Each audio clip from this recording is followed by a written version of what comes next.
আলহামদুলিল্লাহ, আল্লাহ পাকের লাখো কোটি শুকর যে আল্লাহ রাব্বুল ইজ্জত ওয়াল জালাল আমাদেরকে অত্যন্ত নিরাপত্তার সাথে সুস্থতার সাথে রমাদানের প্রায় শেষের দিকে আল্লাহ তাআলা আমাদেরকে নিয়ে এসেছেন।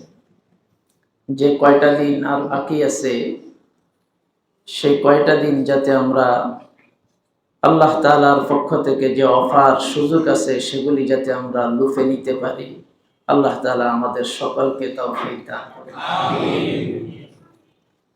হয়তো আজকের জুমাটাই রমজানের শেষ জুমা অথবা আরো একটা জুমা হতে পারে, সম্ভাবনা আছে। তো রমাদান মাস প্রায় শেষের পথে। আমি আপনাদেরকে রমাদান মাসের ব্যাপারে আল্লাহর নবীর একটা অত্যন্ত গুরুত্বপূর্ণ হাদিস স্মরণ করে গিয়ে আলোচনাটা শুরু করতেছি। রাসূলুল্লাহ সাল্লাল্লাহু আলাইহি ওয়াসাল্লাম তিরমিজি শরীফের 3545 নম্বর হাদিস। এই হাদিস আবু হুরায়রা থেকে বর্ণিত। তিনি বলেন, ক্বালা রাসূলুল্লাহ সাল্লাল্লাহু আলাইহি ওয়াসাল্লাম, আল্লাহর নবী বলেছেন, রাগিমা আনফু রাজুলি, ওই ব্যক্তি ধ্বংস হয়ে যাক, ওই ব্যক্তির নাক ধ্বংস হোক। যুকিরতু ইনদাহু ফালাম ইউসাল্লি আলাইয়া, যে ব্যক্তির কাছে আমার নাম স্মরণ করা হয়েছে, আমার নাম উল্লেখ করা হয়েছে, আমার নাম নেওয়া হয়েছে, নেওয়ার পরে সে আমার উপরে দুরূদ পড়ে না। বলেন সাল্লাল্লাহু আলাইহি ওয়াসাল্লাম।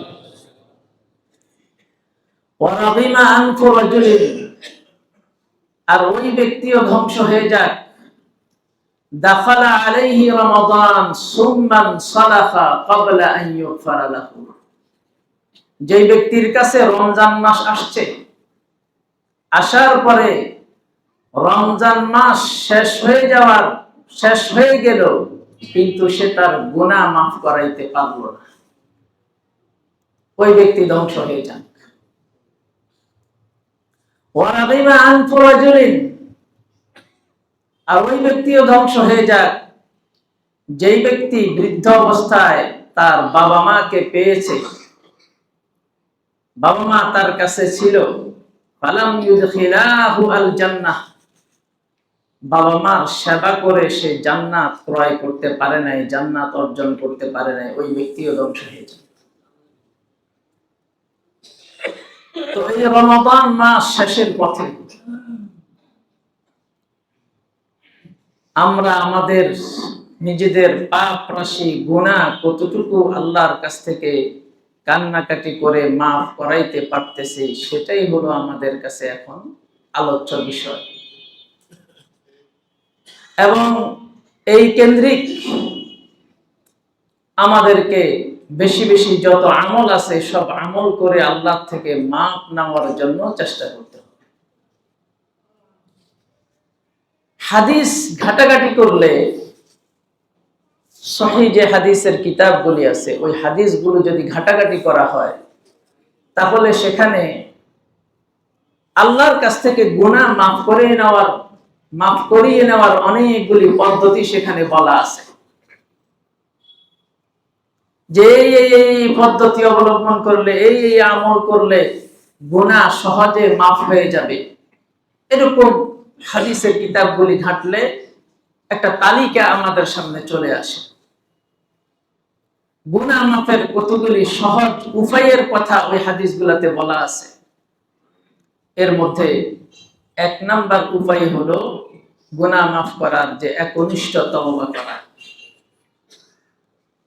খালেস দিলে নির্ভেজাল ভাবে আল্লাহ তাআলার কাছে গুনাহ থেকে ফিরে এসে তওবা করা। সূরা তাহরীমের 8 নম্বর আয়াতে আল্লাহ তাআলা বলেন, ইয়া আইয়ুহাল্লাযীনা আমানু তুবু ইলাল্লাহি তাওবাতান নাসুহা, হে ঈমানদাররা, তোমরা আমার কাছে খালেস দিলে তওবা করো। আসা রাব্বুকুম আন ইউকাফিরা আনকুম সাইয়্যাতিকুম। খালেস দিলে তওবা করলে, নির্ভেজাল দিলে তওবা করলে আশা করি আল্লাহ তাআলা তোমাদের গুনাহগুলি মাফ করে দিবেন। সুনান ইবনে মাজাহ 4250 নম্বর হাদিস। قال رسول الله صلى الله عليه وسلم التائب من الذنب كمن لا ذنب له।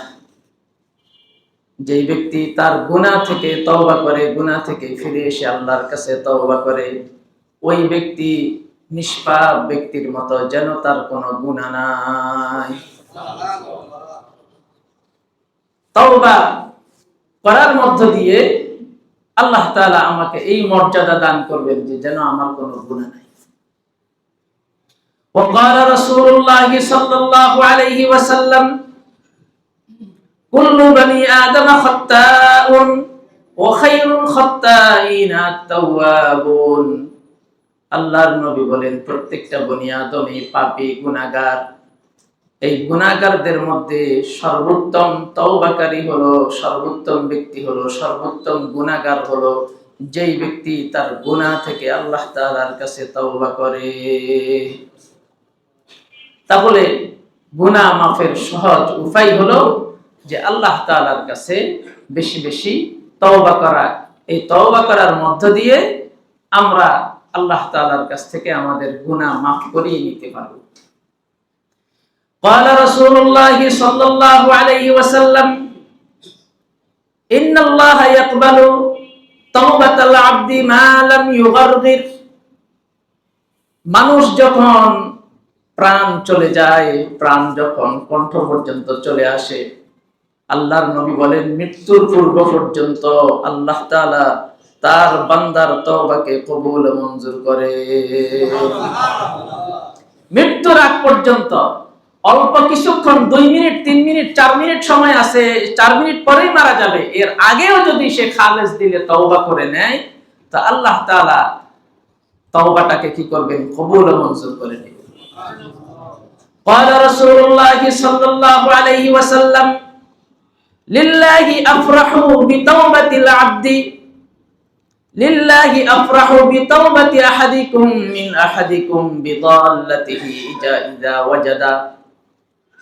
রাসূলুল্লাহ সাল্লাল্লাহু আলাইহি ওয়াসাল্লাম বলেন তোমরা কেউ তোমাদের সম্পদ, দামি কোন সম্পদ হারিয়ে ফেলার পরে ওই সম্পদটা যখন ফেরত পাও তখন তোমরা যতটুকু না খুশি হও, আল্লাহ তাআলা তোমাদের কারো তওবা করার মধ্য দিয়ে আল্লাহ তাআলা এর চাইতে 1000 গুণ বেশি খুশি হয়ে যায়। قال رسول الله صلى الله عليه وسلم আল্লাহর নবী বলেন ইন্নাল্লাহ আযজা ওয়া জাল্লা ইয়াবসুতু ইয়াদাহু বিল-লাইল। আল্লাহ পাক রব্বুল আলামিন রাতের বেলা ক্ষমার হাতকে প্রসারিত করে রাখেন, লিয়াতুবা মুসিউন নাহার, যেন দিনের বেলায় যারা অপরাধ করেছে তারা রাতের বেলায় আল্লাহর কাছে মাফ চাইবে, আল্লাহ তাআলা মাফ করে দেওয়ার জন্য এইভাবে হাতকে প্রসারিত করে রাখে।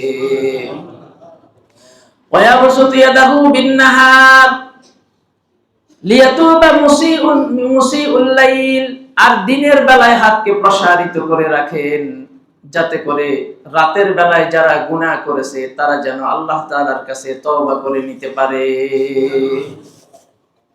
এইভাবে আল্লাহ পাক রব্বুল আলামিন আমাদেরকে ক্ষমা করে দেওয়ার জন্য, গুনাহ মাফ করিয়ে নেওয়ার জন্য আল্লাহর কাছ থেকে সহজ উপায়, রাস্তা আল্লাহ তাআলা আমাদেরকে দেখিয়ে দিয়েছে।